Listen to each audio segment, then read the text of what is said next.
Hello everyone, this is the 21st video of the chapter Molecular Basis of Inheritance।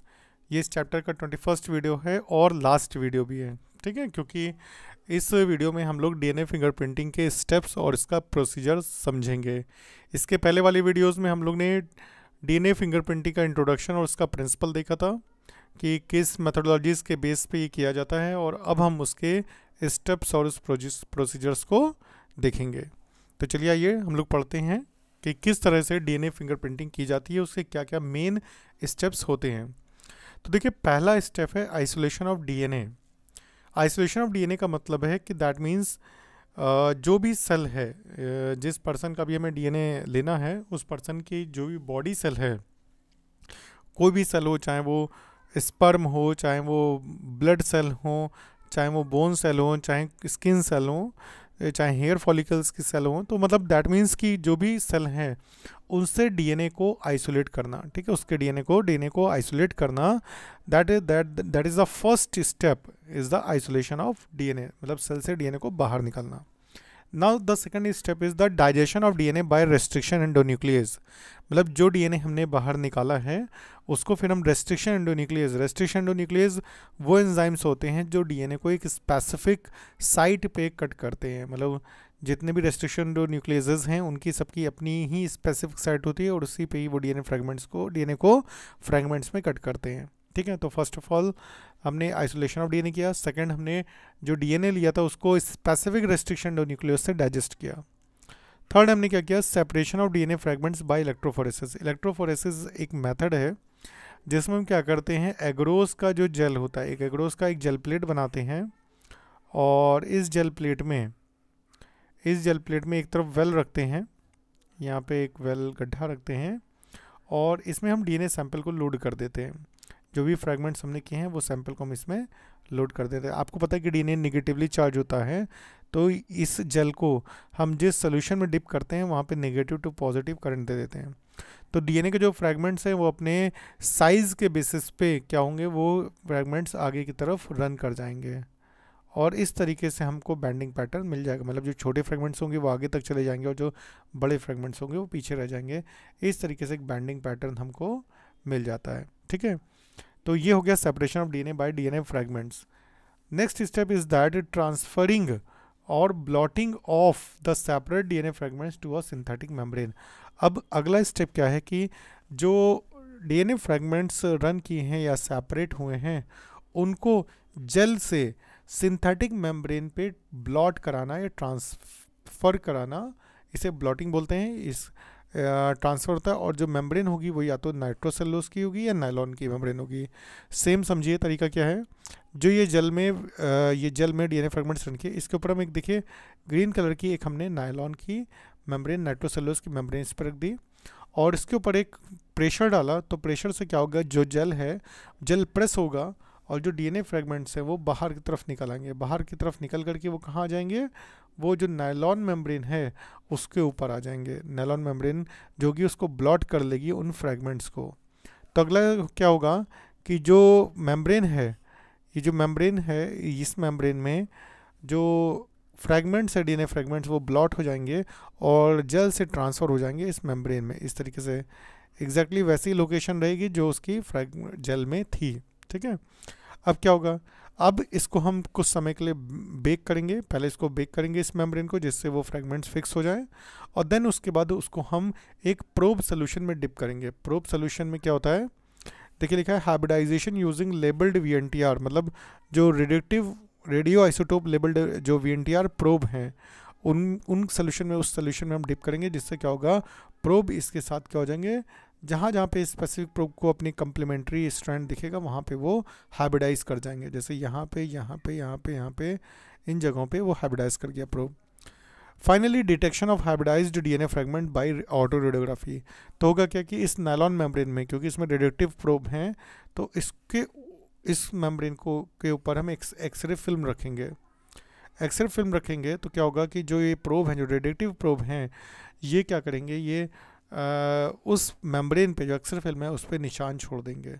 तो exactly जब हम x ray film बाद में अलग करेंगे, जैसे ये एक्सरे फिल्म है ये बाद में अलग करेंगे, तो जो निशान थे वो एज ए इस तरीके से बैंड के विंटर प्रोब के हमको दिख जाएंगे।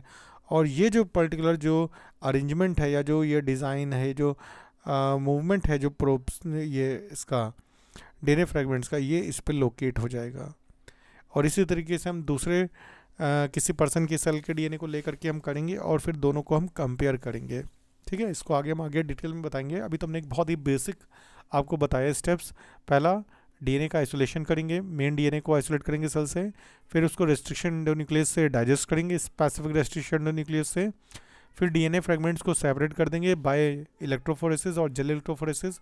जो भी हमने बताया जेल इलेक्ट्रोफोरेसिस है, क्योंकि इसमें एग्रोस जेल का यूज़ किया जाता है। इलेक्ट्रोफोरेसिस का मतलब है, इलेक्ट्रो मतलब इलेक्ट्रिक फील्ड, और फोरेसिस मतलब होता है movement of the charge particles और the charge substances in an electric field, उसको हम इलेक्ट्रोफोरेसिस बोलते हैं। जिस तरीके से डीएनए के फ्रेगमेंट्स रन किए थे जेल में, फिर हमने उसको नायलॉन मेम्ब्रेन में ब्लॉट कर लिया था, ट्रांसफ़र कर लिया था। उसके बाद उस नायलॉन मेम्ब्रेन को बेक करके उसको प्रोब्स के सोल्यूशन में जब डीप किया था, तो जो रेडियोएक्टिव प्रोब्स थे वो उस अपने फ्रैगमेंट्स पे उस नायलॉन मेम्ब्रेन पे स्टिक हो गए थे, हाइब्रिडाइज हो गए थे। और बाद में जब उसको एक्सरे फिल्म के ऊपर रखा गया तो उन प्रोब्स ने एक जो बैंडिंग पैटर्न है उस पर छोड़ दिया एक्सरे फिल्म पे। तो ये एक तरीका है। अगर हम इसको थोड़ा सा डायग्रामेटिकली समझे तो यहाँ देखिए डायग्राम है। ये पहला स्टेप है कि हमने ब्लड सैंपल लिया पर्सन का, फिर ब्लड में जो ब्लड सेल्स थे, WBCs थे, ल्यूकोसाइट, उनके न्यूक्लियस से आपने पूरा डीएनए निकाल लिया। ठीक है, ब्लड सेल से एक्सट्रैक्ट कर लिया डीएनए। फिर उसको देखिए यहाँ पे रेस्ट्रिक्शन कट कर दिया, रेस्ट्रिक्शन एंजाइम से उसको कट कर दिया, छोटे छोटे फ्रैगमेंट्स हो गए। फिर आपने यहाँ पे जेल में जो फ्रैगमेंट्स थे वो इस जेल में क्या करा दिया, रन करा दिया। ये फोर्थ स्टेप है, इसमें रन करा दिया। फिर क्या हुआ, फिर आपने उसको इसके ऊपर एक नायलॉन मेम्ब्रेन, जो ये आप मेम्ब्रेन देख रहे हो, ये मेम्ब्रेन रखी और जो डीएनए था वो उस मेम्ब्रेन में ब्लॉट हो गया। ठीक है, उस मेम्ब्रेन में ब्लॉट हो गया। फिर उस मेम्ब्रेन को हमने प्रोब सोल्यूशन में डाला। ये जो डाला है ये प्रोब सोल्यूशन है, ये प्रोब सोल्यूशन है, ये रेडियोएक्टिव डीएनए प्रोब हैं। ठीक, ये हमने ऑलरेडी पहले से प्रिपेयर कर रखे थे, हमने प्रोब के सोल्यूशन में डाला और उसमें हमने ये आपकी नायलॉन मेम्ब्रेन भी डाल दी। तो डीएनए प्रोब क्या किए, ये बाइंड कर गया टू स्पेसिफिक डीएनए सीक्वेंस जो भी मेम्ब्रेन पे उनके थे।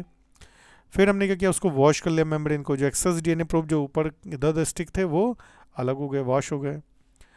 अब इस स्टेज में क्या करेंगे, जो रेडियोएक्टिव प्रोब है वो बाउंड कर गए हैं डीएनए के पैटर्न से जो मेम्ब्रेन में है। मतलब जो प्रोब है उनको अपना कम्प्लीमेंट्री पोर्शन जहाँ पे भी डीएनए फ्रेगमेंट्स का मिला वहाँ पे वो बाइंड कर चुके हैं। फिर हमने उसके ऊपर एक्सरे फिल्म डाली, एक्सरे फिल्म उस मेम्ब्रेन के ऊपर हमने रखी।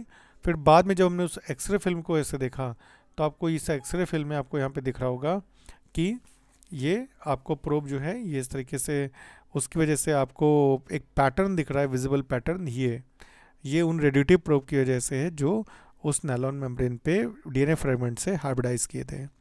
तो ये आपके टोटल स्टेप है, पहला स्टेप, दूसरा स्टेप, तीसरा स्टेप। मतलब पहला स्टेप आपने ब्लड सैंपल लिया, वैसे आप ब्लड सैंपल भी ले सकते हो या कोई भी बॉडी से स्किन सेल ले सकते हो, टिश्यू ले सकते हो। उससे हमने डीएनए को एक्सट्रैक्ट किया, फिर डीएनए को फ्रेगमेंट किया रेस्ट्रिक्शन न्यूक्लियस से, फिर उसको रन कराया, देन फिर नायलॉन मेम्ब्रेन पे ट्रांसफ़र किया, ब्लॉट किया, देन उसको फिर नायलॉन मेम्ब्रेन को प्रोब सोल्यूशन में डिप किया। उससे पहले ही हमने प्रोब ऑलरेडी बना लिए थे उस सोल्यूशन पे। फिर देन आपका उसको जो एक्सेस प्रोब था उसको वॉश कर लिया 8th स्टेप में। 9th स्टेप में उस नायलॉन मेम्ब्रेन के ऊपर एक्सरे फिल्म डाल दी। देन 10th स्टेप जो था उसमें फिर हमने उसको क्या कर दिया, ये आपका फिल्म तैयार हो गई। तो इस तरीके से ये कुछ स्टेप्स थे जिसके वजह से आपको क्लियर होगा कि डीएनए फिंगरप्रिंटिंग कैसे करते हैं। एक डायग्राम देख लीजिए, बहुत ही सिंपल है, एनसीईआरटी का डायग्राम है। जो क्राइम सीन से डीएनए मिला उसमें ये बैंडिंग पैटर्न आ रहा है। ठीक है, आपको ये रेड, ग्रीन और ये बैंडिंग पैटर्न मिल रहा है। ये आपको बैंडिंग पैटर्न क्राइम सीन से मिल रहा है और 2 सस्पेक्ट हैं, एक इंडिविजुअल ए है, एक इंडिविजुअल बी है। उनके भी डीएनए को रन कराएगा।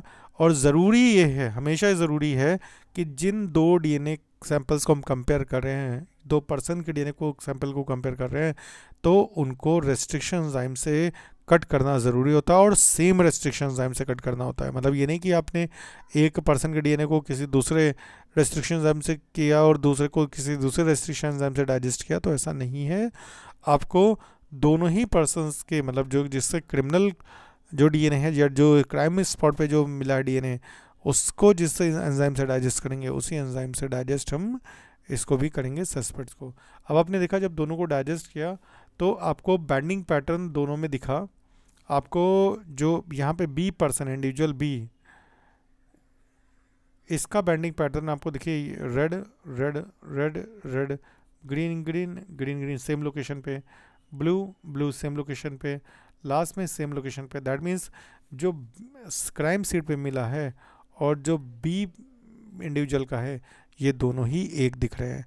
जो ए इंडिविजुअल है उसमें भी कुछ एक दो पोजीशन पे, जैसे ये ग्रीन देखिए यहाँ सेम है, यहाँ पे ब्लू सेम है, बट एक दो पोजीशन पे सेम होने से हम डीएनए को उसी पर्सन का नहीं मान सकते जब तक कि ज़्यादा सिमिलरिटी ना मिले। इसमें देखिए जिसमें सी पोर्शन जो क्राइम सीट से लिया गया डीएनए है उसका डीएनए फिंगरप्रिंट बी इंडिविजुअल के डीएनए फिंगरप्रिंट से मैच खाता है। तो आई थिंक आपको ये क्लियर हो गया होगा। इसको थोड़ा सा और हम देख लेते हैं प्रैक्टिकली। जो ये बैंड्स होते हैं डीएनए के, ये हमको एक पैटर्न देते हैं इंडिविजुअल डीएनए का, ठीक है, एक स्पेसिफिक पैटर्न देते हैं इंडिविजुअल्स के डीएनए का। Then one half of the, अब हमको ये पता है, देखो ये जो पैटर्न बने हैं जो डीएनए रेस्ट्रिक्शन टाइम जो कट करते हैं वो वीएनटीआर की बेसिस पे कट करते हैं। VNTR variable number of tandem repeats है, ठीक है, जो हर एक पर्सन में यूनिक होता है। तो आपको पता है कि आपको आधा हाफ मतलब वन हाफ, एक हाफ आपको वीएनटीआर मिला है उसके मदर से और जो दूसरा हाफ मिला है फादर से। दैट मीन्स कि आपको पता है कि आपके जो 46 क्रोमोसोम हैं इसमें से 23 क्रोमोसोम्स आपको मदर से मिले हैं, 23 फादर से मिले हैं। इसलिए आपका जो डीएनए है वो 50% आपके फादर से मैच करेगा, 50% आपके मदर से भी मैच करेगा। It differs from an individual to individual, ये पूरी पॉपुलेशन में, ह्यूमन पॉपुलेशन में इंडिविजुअल टू इंडिविजुअल वेरी करेगा except in case of monozygotic twins. मतलब मोनोजाइगोटिक या आइडेंटिकल ट्विंस को छोड़ करके जो डीएनए है वो सभी का डीएनए जो होगा वो आपका वेरी करेगा, मैच नहीं करेगा, ठीक, सेम नहीं हो सकता सिर्फ आइडेंटिकल ट्विंस को छोड़ करके, क्योंकि उनका डीएनए जो है वो सेम हो सकता है। अब जैसे देखिए डीएनए यहाँ कलेक्ट किया गया एक क्राइम सीन से, ठीक, ये डीएनए जो है कलेक्ट किया गया क्राइम सीन से और यहाँ सस्पेक्ट 1 है, सस्पेक्ट 2 और सस्पेक्ट 3। अब आप मैच करिए पैटर्न को, देखिए क्राइम सीन से जो ये इसका बैंड है, ये बैंड सेकंड को मैच करेगा, ये बैंड, ये बैंड, ये बैंडिंग पैटर्न और ये बैंडिंग पैटर्न, नीचे का ये बैंडिंग पैटर्न और ये बैंडिंग पैटर्न, और पूरा ओवरऑल सारे बैंडिंग पैटर्न जो हैं वो क्राइम जो सस्पेक्ट 2 है उसके मैच करे। तो हम ये कह देंगे कि इसका मतलब दोनों का डीएनए मैच करा, इसका मतलब ये दोनों सेम पर्सन के हैं और जो सस्पेक्ट 2 है वही क्या है, क्रिमिनल है, ठीक है। ये बात समझ में आ गई। वैसे आप यहाँ पे देखिए, यहाँ पे ये क्राइम सीन से लिया गया डीएनए है और उसके बाद आप चाहें जितने आप डीएनए सैंपल देख लिए, इसमें से आपको लास्ट में जो ये दिख रहा है ये सैंपल सिमिलर दिख रहा है आपको, उसका ये और उसका ये दोनों आपको सिमिलर दिख रहा है। इस तरीके से हम अलग अलग लोगों के डीएनए को फ्रैगमेंट्स करके उसको रन कराते हैं और उससे जो बैंडिंग मिलती है वो दूसरे डीएनए के साथ मैच करते हैं। अगर मैच होता है तो ज़रूर उसमें रिलेशनशिप है और अगर मैच नहीं होता है तो उसमें कोई रिलेशनशिप मतलब इस तरह की डायरेक्ट नहीं है। इस टेक्निक की जो सेंसिटिविटी है वो धीरे धीरे बढ़ रही है और अगर हम इसको और ज़्यादा सेंसिटिव बनाना चाहते हैं तो हम पीसीआर का यूज़ करते हैं, पॉलीमरेज चेन रिएक्शन का भी यूज़ करते हैं, ठीक है। और आपको पता है कि एक हाफ आपका मदर से मिलता है और दूसरा हाफ जो है वो फादर के जीन्स मिलते हैं। चलिए एप्लीकेशन देख लेते हैं डीएनए फिंगरप्रिंटिंग का क्या है। एप्लीकेशन बेसिकली देखिए, इसमें क्रिमिनल्स को आइडेंटिफाई किया जाता है फॉरेंसिक लैब में। ऑब्वियसली जैसे अभी हमने क्राइम सीन वाला डीएनए किया कि सस्पेक्ट तो उनको मैच किया गया, तो ये एक तरीके से क्रिमिनल्स जो हैं उनको फॉरेंसिक साइंस में उनको आइडेंटिफाई करने का इसका बहुत बड़ा एप्लीकेशन है। दूसरा डिटरमाइन पैटर्निटी, पैटर्निटी जैसे हम बताते कि कोई पैटर्निटी डिस्प्यूट है, कोई पर्सन अगर बोल रहा है कि वो आपका बेटा है तो एग्जैक्टली दोनों का डीएनए जब तक मैच नहीं होगा तब तक ये कन्फर्म बिल्कुल नहीं हो सकता कि वो आपका ही बेटा है, ठीक है। तो एक तरीके से पैटर्निटी को डिस्प्यूट्स को भी सॉल्व करता है। तीसरा verify whether a hopeful immigrant is a close relative of the already establish resident. जैसे आप मान लीजिए यहाँ से आप अमेरिका जाएं और वहाँ पे कोई ऑलरेडी रेजिडेंट पर्सन हो जो इंडियन हो, आप उससे कहें कि आप उसके बहुत ही ज़्यादा करीब रिलेटिव हैं, क्लोज हैं, और आप उसके जो भी वेल्थ है, जो भी उसकी ज़्यादा उसमें अगर हिस्सा मांगे या आप उनको अपना रिलेशनशिप डिफाइन करें तो उसके लिए वहाँ पे डीएनए फिंगरप्रिंटिंग होती है। डीएनए फिंगरप्रिंटिंग में अगर ये निकल जाता है, पता चल जाता है कि अगर ये इनका डीएनए और आपका डीएनए मैच कर रहा है तो आप डेफिनेटली उसके क्लोज रिलेटिव्स हो सकते हो। बट जो इससे ये वेरीफाई होता है कि आप किसी दूसरी कंट्री में किसी के क्लोज रिलेटिव हो या नहीं। ठीक है, तो आई थिंक ये क्लियर हो गया होगा आपको। चौथा, identify racial gaps between two right biological evolution. देखिए जो इवोल्यूशन हुआ है उसमें हमें बहुत सारे लिंक्स पता हैं कि किससे कौन इवॉल्व हुआ है, लेकिन अगर कोई हमें न्यू ऑर्गेनिज्म मिलता है, कोई न्यू एनिमल मिलता है, और हम उसके कैरेक्टर्स को स्टडी करते हैं, तो अगर हम उसके डीएनए को लेकर किसी के डीएनए से मैच कराते हैं तो हमको ये पता चल जाएगा कि वो पर्टिकुलर जो अननोन ऑर्गेनिज्म है वो एग्जैक्टली किससे सबसे ज़्यादा मेल खाता है, वही उसका डायरेक्ट एंसेस्टर होगा। तो ये बात क्लियर हो गई है। तो एक तरीके से बायोलॉजिकल इवोल्यूशन में जो बीच में रेशियल गैप्स हैं उनको भी फिल करने का काम डीएनए फिंगरप्रिंटिंग से हो सकता है बहुत ही अच्छे से। और बाकी तो आपको पता ही है इसके सारे एप्लीकेशंस। और इसी के साथ ये चैप्टर आपका molecular basis of inheritance finish होता है।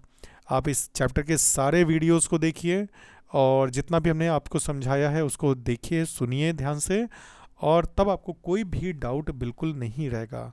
इन केस अगर कोई डाउट रह भी जाता है तो आप तुरंत कमेंट सेक्शन पूछें, ताकि आपका ये चैप्टर जो है पूरी तरीके से बोर्ड एग्जामिनेशन के लिए और दूसरे अदर कम्पिटिटिव एग्ज़ाम्स के लिए प्रिपेयर हो जाए।